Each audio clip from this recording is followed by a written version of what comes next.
Bom dia, a graça e a paz do nosso Senhor Jesus Cristo a todos os irmãos do canal. Blinde o coração e receba a vida. E a você que está passando, seja bem-vindo. Deus abençoe você e abençoe sua casa. Aqui, nós somos um grupo de 41 pessoas que estamos estudando, contemplando a palavra do Senhor na Bíblia. Lendo a Bíblia. Por isso eu te peço, deixe o seu like, compartilhe, se inscreva no canal, seja um evangelista. Aqui não temos a finalidade de ganhar dinheiro, não, e sim de evangelizar, levar o evangelho para as pessoas, para aquelas pessoas que sofrem e aquelas pessoas que não sabem ler e que desejam no fundo do coração a conhecer o Senhor Jesus e conhecer sua palavra. Hoje nós vamos ler Atos dos Apóstolos no capítulo 17. Nós vamos ver aí duas passagens importantes. Paulo em Tessalônica e em Bereia e Paulo em Atenas e seu discurso no Areópago. Amém? Glória a Deus. Pegue sua Bíblia e vamos ler. Versículo 1 do capítulo 17. Tendo passado por Anfípolis e Apolônia, chegaram a Tessalônica, onde havia uma sinagoga dos judeus. Paulo, como tinha por costume, foi ter com eles e por 3 sábados discutiu com eles sobre a Escritura, explicando e comprovando que era necessário que o Cristo morresse e ressuscitasse dos mortos. E este Jesus, que vos anuncio, dizia ele, é o Cristo. Alguns deles creram e ajuntaram-se com Paulo e Silas, e também grande multidão de gregos piedosos e não poucas mulheres de alta posição.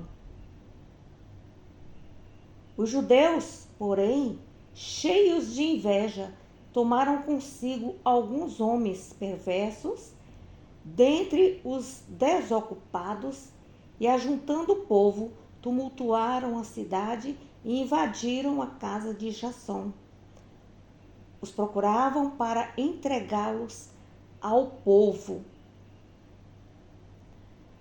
Não os achando, porém, trouxeram Jasson e alguns irmãos à presença das autoridades da cidade, gritando: estes que têm revolucionado o mundo chegaram também aqui, os quais Jasson recebeu em casa.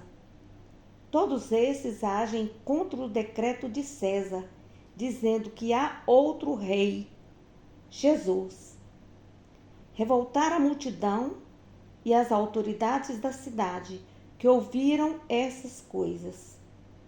Tendo, porém, recebido fiança de Jasson e dos demais, os soltaram. Assim que escureceu, os irmãos enviaram Paulo e Silas para Bereia. Tendo eles chegado lá, foram à sinagoga dos judeus. Glória a Deus, aleluia. Então nós podemos observar aqui, aleluia, que Paulo, como de costume, então ele ia, sempre falar do Evangelho, falar de Jesus ressuscitado, falar do Messias, pregar a Cristo com amor. Então ali ele chegou e pregou a Jesus, o amor de Jesus, falou do sofrimento de Jesus. E ali levantou-se muitas mulheres importantes da sociedade, que elas abriram seu coração para o Senhor e se despertaram para a igreja, se despertaram para Jesus, para vir servir a Jesus. E aí a igreja ia sendo cheias de homens, judeus, gregos piedosos, gregos bons, de coração bom, e muitas mulheres de alta posição, mulheres ricas. Aleluia! Porém, alguns judeus que tinham o coração cheio de inveja dentro deles, eles fizeram perversidade. E aqui também tem as pessoas desocupadas. Desocupadas é aquelas que não tem nada o que fazer, aí vai atazanar a vida dos outros, né? Com inveja. Os populachos, eles tumultuaram ali o trabalho de Paulo, causaram tumulto. Aleluia! Então, ali, eles invadiram a casa de um servo chamado Jasson e procuravam ele como líder para entregá-los ao povo. Não acharam ninguém ali. Aleluia!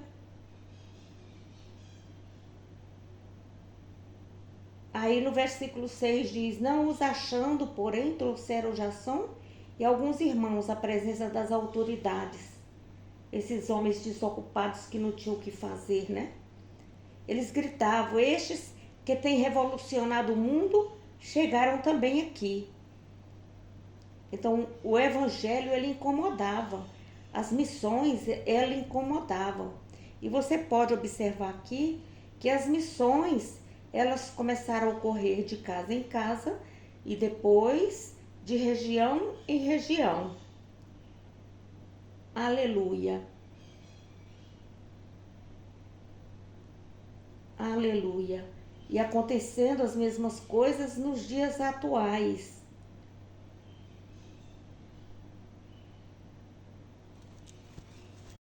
Aqui, Jasson era um nome grego adotado pelos judeus que tinha o nome hebraico Josué. Aleluia! Glória a Deus!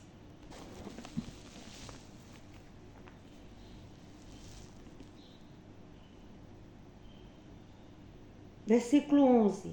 Ora, estes foram mais nobres do que os de Tessalônica, pois de bom grado receberam a palavra, examinando cada dia as Escrituras, se estas coisas eram assim.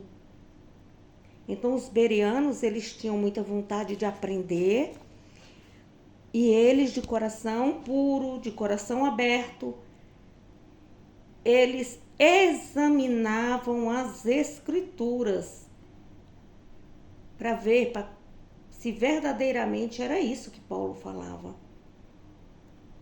Eles estudavam diariamente a palavra da verdade. Versículo 12: de modo que creram muitos deles, e também mulheres gregas de alta posição e muitos homens.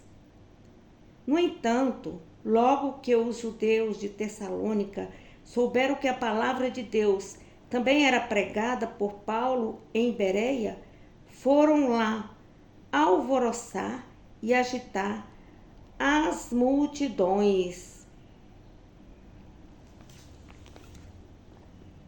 No mesmo instante, os irmãos fizeram Paulo partir em direção ao mar, mas Silas e Timóteo ficaram ali.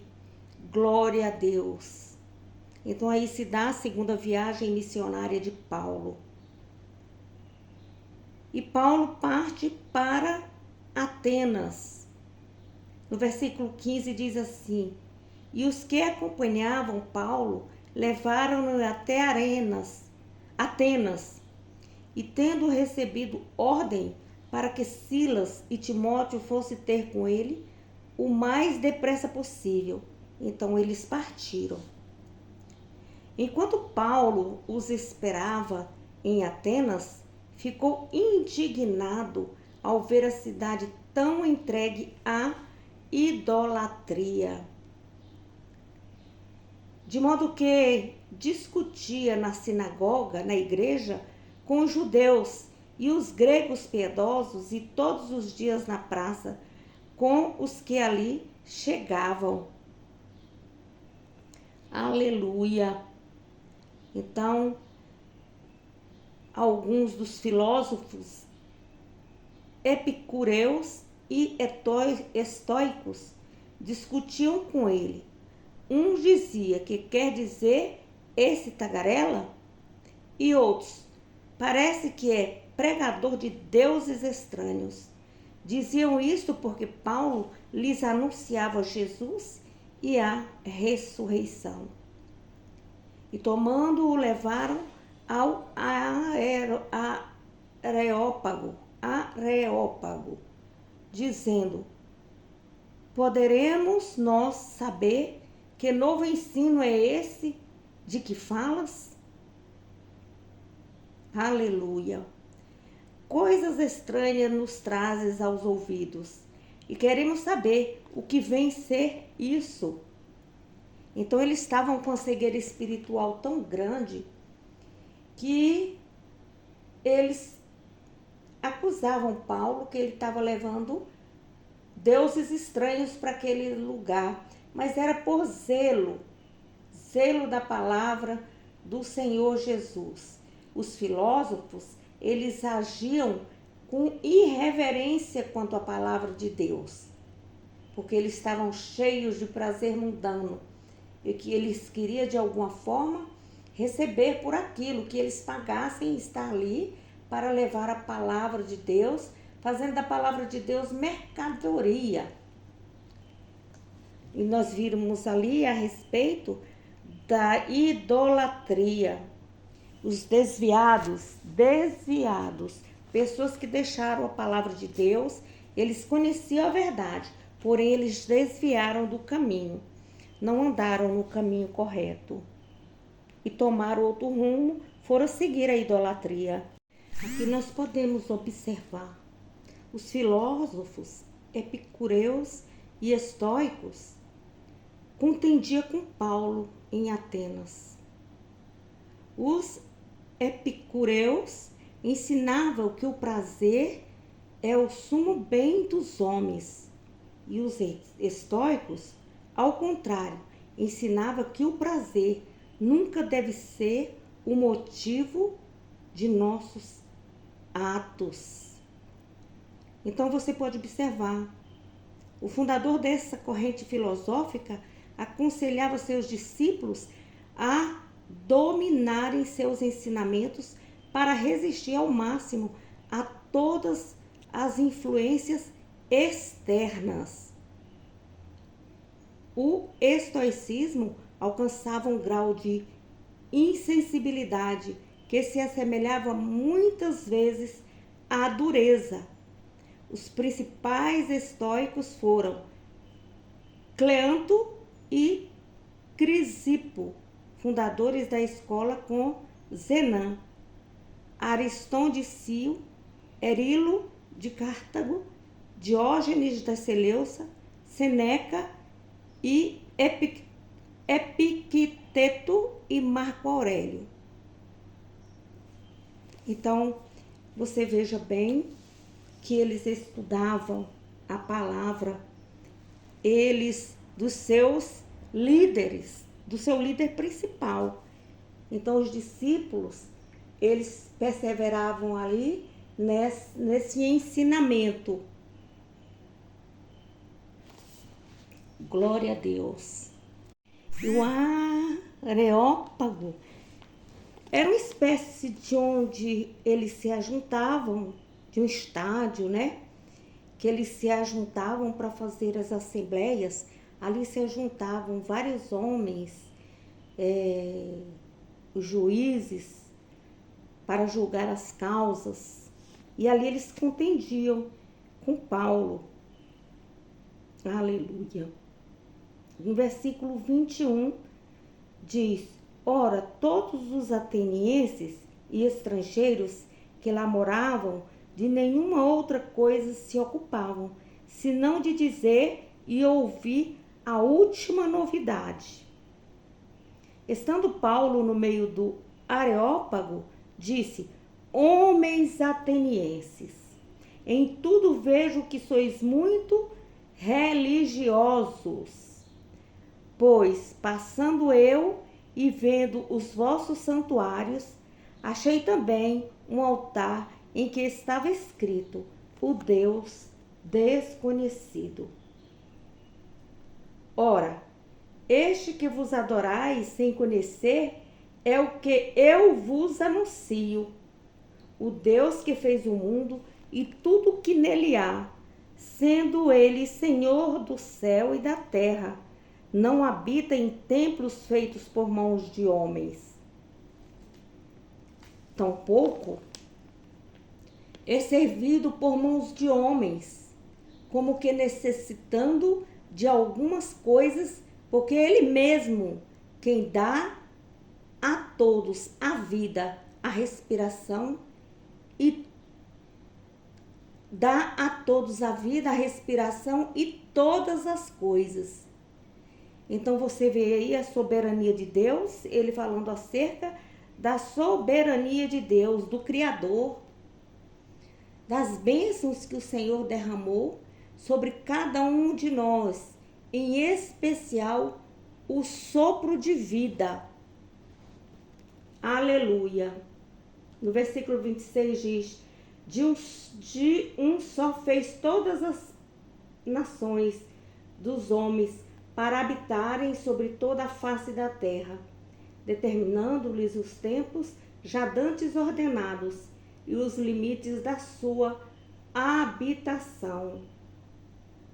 Deus fez isso para que o buscassem e talvez procurando o pudessem achar, ainda que não está longe de cada um de nós, pois nele vivemos, nos movemos e existimos. Como também alguns dos vossos poetas disseram, somos também sua geração. Portanto, sendo nós geração de Deus, não havemos de pensar que a divindade seja semelhante ao ouro, ou à prata, ou à pedra esculpida pela arte e imaginação do homem. Deus, porém, não levando em conta os tempos da ignorância, manda agora que todos os homens, em todos os lugares, se arrependam. Então, Paulo começou a pregar aí acerca da religiosidade, acerca de Deus, acerca que Deus não leva em consideração o tempo da ignorância. Quando você pecava, quando você fazia as coisas erradas, Deus não leva em conta. A partir do momento que você começa a abrir a sua mente, você adquire sabedoria, entendimento e deixa as práticas erradas através do arrependimento. Então, quando tem o verdadeiro arrependimento, o Senhor perdoa os pecados. Aquele que se arrepende e deixa, alcança a misericórdia de Deus. Era isso que Paulo estava ali, discursando. Versículo 29. Portanto, sendo nós geração de Deus, não havemos de pensar que a divindade seja semelhante ao ouro, ou à prata, ou à pedra esculpida pela arte da imaginação do homem. Então, que Deus não estava naqueles ídolos, que Deus não está na imagem de pedra, de barro, de ouro, não. De forma nenhuma, porque ele foi que criou o ouro, a prata, o barro. No versículo 30. Deus, porém, não levando em conta os tempos da ignorância, manda agora que todos os homens em todos os lugares arrependam-se. Pois determinou um dia em que, com justiça, há de julgar o mundo, por meio do homem que escolheu. Além disso, deu certeza a todos, ressuscitando dentre os mortos. Então aí vai vir um dia que vai vir o juiz, né? Vai vir o juiz e ele vai julgar o universo através da retidão. Porque Deus é reto, Deus é justo, Deus é amor, mas também Deus é justiça. Aleluia. Quando ouviram falar em ressurreição de mortos, uns zombavam e outros diziam: sobre isso te ouviremos outra vez. Então ele estava falando aqui que acerca da procrastinação. Aleluia. Deus virá. Deus não tarda. Em breve Jesus está voltando para levar a sua igreja. Então devemos nos arrepender, deixar de religiosidade, entregar os nossos corações de fato e de verdade ao nosso Senhor Jesus Cristo e servi-lo com amor, porque ele veio trazer o amor, a fé, a esperança através do Evangelho, da Palavra de Deus, para cada um de nós. Versículo 32. Quando ouviram falar em ressurreição dos mortos, uns zombavam e outros diziam: sobre isso te ouviremos outra vez. E assim Paulo saiu do meio deles. Todavia, juntaram-se alguns homens a ele e creram, entre os quais estavam Dionísio, o Areopagita, e uma mulher por nome Damaris, e com eles outros. Então, cada vez que Paulo ia argumentando, tinha um discurso sábio, as pessoas chegavam no entendimento e a igreja ia crescendo em graça e conhecimento. Glória a Deus. Que Jesus possa te abençoar. Que Jesus possa abrir os seus olhos espirituais, abrir a sua mente, o entendimento, te dando sabedoria para compreender mais e mais a sua palavra. Leia a Bíblia. Leia a Bíblia. Estude a Bíblia para praticar aquilo que o Senhor está nos ensinando. Jesus está às portas. Leia a Bíblia para aquela pessoa que está enferma. Leia a Bíblia para aquele que não sabe ler. Se puder, ensine a pessoa a ler. A graça e a paz de Deus a todos. Compartilhe, dê seu like e se inscreva no canal. Seja um discípulo do Senhor Jesus. Essa que vos fala é a serva do Deus Altíssimo, Risoneide Vasconcelos. Se Deus é por nós, quem será contra nós? Ninguém. A paz do Senhor Jesus. A paz do Senhor Jesus. A paz do Senhor Jesus.